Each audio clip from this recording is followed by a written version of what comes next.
জয় শ্ৰীমন্নাৰায়ণ, জয় গৌৰীগোপাল ভগৱান। আজি আমি জানিম আমি তিলক কিয় ল'ব লাগে।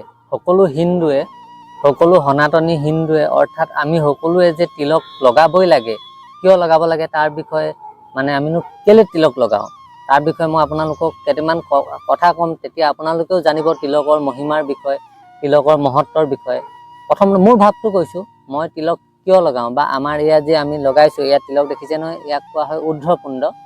ঊৰ্ধ্বপুণ্ড মানে এয়া আমাক দীক্ষা লোৱাৰ পিছত তিলকৰ পৰম্পৰা থাকে আৰু সকলোৱে তিলক লগাব পাৰে বাৰু। ইয়াত কোনো দীক্ষা লোৱা নোলোৱা বুলি কোনো কথা নাই। এই তিলক লোৱাৰ ইমানেই মহিমা আছে, মানুহে ভাবে সাধাৰণ তিলকটো লগাব নিবিচাৰে। এই তিলকটোৱে কিমানখিনি কাম কৰে আপোনালোকে শুনক।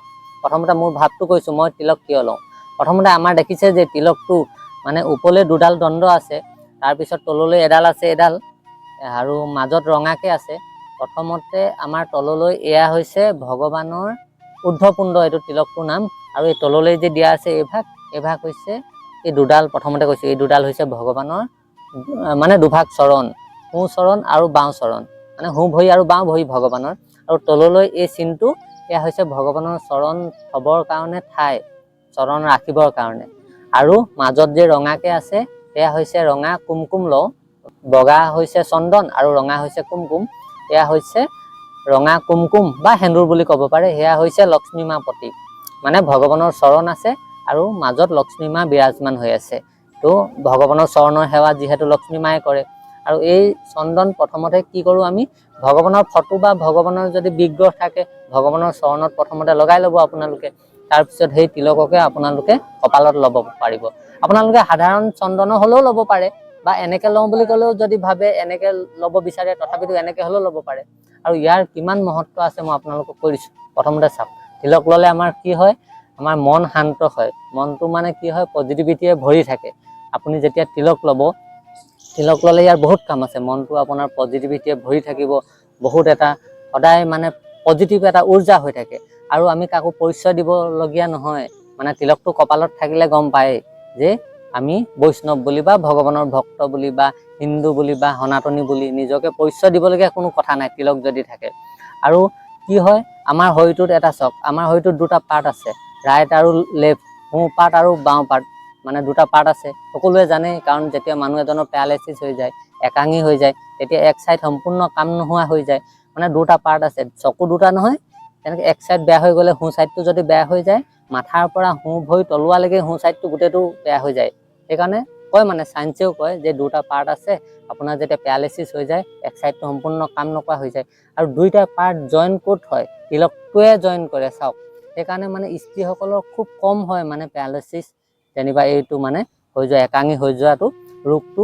আমাৰ পুৰুষসকলৰ বেছি হয়, যিসকলে তিলক লগালে কি হয়, দুইটা পাৰ্ট জইন। যেতিয়া ইয়াত প্ৰেছাৰ পৰে, আমি ফুটটো ল'লে কপালত প্ৰেছাৰ দিওঁ, তেতিয়া সেই তেনেলোকৰ কয় বহুত পেৰালাইচিছ, একাঙী এই বেমাৰটো বহুত কম হয়। যোৰা লগোৱা কাম কৰে দুইটা পাৰ্ট। আৰু শাস্ত্ৰত ইয়াৰ মহিমাৰ বিষয়ে অসংখ্য লিখা আছে, অনেক লিখা আছে। মই কেইটামান তাতে আপোনালোকক কৈ দিছোঁ। ফুটটো যদি আপোনাৰ কপালত থাকে, আপুনি বেয়া কামটো কৰিব নোৱাৰে। আপুনি বেয়া কাম এটা যদি কৰিবলৈ লয়, আৰে কপালত ফুটটো আছে, মই বেয়া কামটো বা বেয়া বস্তু এটা খাবলৈ ল'লেও বহুত বাধা দিয়ে। কিমান এটা আপোনালোকৰ ভাল চাওকচোন, সদায় ফুটটোৱে আপোনাক ভাল পথলৈ ঠেলি নি থাকে। ফুট থাকিলে আপুনি বেয়া কামটো, ফুট লৈ এতিয়া মানুহ এটা মদৰ দোকান এখনত যাব নোৱাৰে, চিগাৰেট এটা খাব নোৱাৰে, তাক মানুহে হাঁহিব। কিমান এটা আমাৰ ভাল বেয়া অভ্যাসবিলাক এৰুৱাবৰ কাৰণে। কিমান ধুনীয়া দেখে আপোনাক মোক যদি ফুটটো লৈ থাকে, আপুনি মই পজিটিভিটিয়ে ভৰি থাকে, ভগৱানৰ চৰণ কপালত আছে, কিমান এটা পজিটিভ উৰ্জা হৈ থাকে আৰু বেয়া কামটো কৰিবলৈ মন নাযায়। আৰু কি হয়, মই যেনেকৈ সদায় লওঁ তিলক, আপোনালোকেও সদায় ল'ব। চন্দন এটা আনি ল'ব, ভগৱানৰ ফটোখন ৰাখিব, ভগৱানৰ চৰণত প্ৰথমতে লগাব, যে ভগৱানৰ চৰণৰ ধূলি কপালত লগাইছোঁ বুলি ভাবিলে মনটো দিনটো আপোনাৰ সাহস বাঢ়ি থাকিব, কনফিডেঞ্চ। আৰে ভগৱানৰ চৰণ আছে কপালত, কিহৰ ভয়, সাহস এটা বাঢ়ি থাকে। আপোনালোকে চাব, যিসকলে ফুট লয় আৰু যিসকলে ফুট নলয় তেওঁলোকক দুজন মানুহক আপুনি চাবচোন, ফুট লোৱা মানুহজনক দেখি আপোনাৰ এটা বেলেগ এটা ভাৱ, পজিটিভিটিয়ে ভৰি পৰিব, এই ভগৱানৰ দাস বা ভগৱানৰ ভক্ত। ফুট নোলোৱা মানুহজনক নিজে হ'লেও আপুনি চাব, ফুট লোৱা মানুহ এজন আৰু ফুট নোলোৱা মানুহ এজনক কেনেকৈ দেখা পায়। সেইটো মই বাৰু নকওঁ, আপোনালোকে নিজেই গম পাব। ফুট লোৱা মানুহজনক দেখিলে আপোনাৰো পজিটিভ এনাৰ্জি, আপোনাৰো মনটো পজিটিভিটিয়ে ভৰি পৰিব। সেয়েহে আপোনালোকে ফুট সদায় ল'ব লাগে। ফুট লোৱাৰ মহিমা আৰু অনেক আছে, অসংখ্য আছে। মই এই কেইটামান ক'লো আপোনালোকে। সেইকাৰণে আপোনালোকে চন্দন বা যিকোনো ধৰণৰ ফুট লৈ মানে স্কুলত যায়, কলেজত যায়, সকলো ঠাইতে, অফিচত যায়, সকলো ক্ষেত্ৰতে গ'লেও আপোনালোকে কপালত তিলকটো থাকিবই লাগে। আৰু কপালত যাৰ তিলক থাকে তেওঁ যদি মৃত্যু হৈ যায়, যমৰাজ বোলে তেওঁৰ ওচৰলৈ কেতিয়াও নাহে। কাৰণ সেয়া হৈছে ভগৱানৰ এক মহিমা আছে তিলকৰ বিষয়ে। সেয়েহে সকলো বৈষ্ণৱে তিলক ল'বই লাগে, সকলো হিন্দু সনাতনীয়ে তিলক ল'বই লাগে, তিলকৰ পৰম্পৰা আছে। তো আপোনালোকে আজিৰ পৰা সদায় তিলক লগাওক আৰু সুস্থ থাকক, পজিটিভিটিয়ে ভৰি থাকক। মানে টেনশ্যন, ডিপ্ৰেশ্যন বহুতৰ পৰা ইয়াৰ পৰাও মানে ইয়াৰ সমাধান পোৱা যায়। তো সেয়েহে আপোনালোকে তিলক সদায় লগাব। মইতো সদায় লগাওঁ, আজি কিমান বছৰ পৰা। লগাবলৈ কিমান সময় লাগে? মোৰতো অকণমান সময় লাগে। আপোনালোকে যদি ডাইৰেক্ট চন্দন অকণমান আনি পানী অলপমান 2 টোপাল দি চন্দন অলপমান লৈ গুলি লৈ এটা আঙুলি ভগৱানৰ চৰণত লগাব, আকৌ সেয়াকে কপালত লগাব, কিমান সময় লাগে? 1 মিনিট লাগে। কিন্তু ইয়াও মানে আপোনাৰ পজিটিভ কিমান মানে ইয়াৰ ভাল মানে প্ৰভাৱ কিমান আছে সেইখিনি চাব। ফুটটো কিছুমানে লাজ কৰে ল'বলৈ, লাজ কৰিব নালাগে। ইয়ে আমাক বহুতখিনি বিপদৰ পৰা ৰক্ষা কৰে।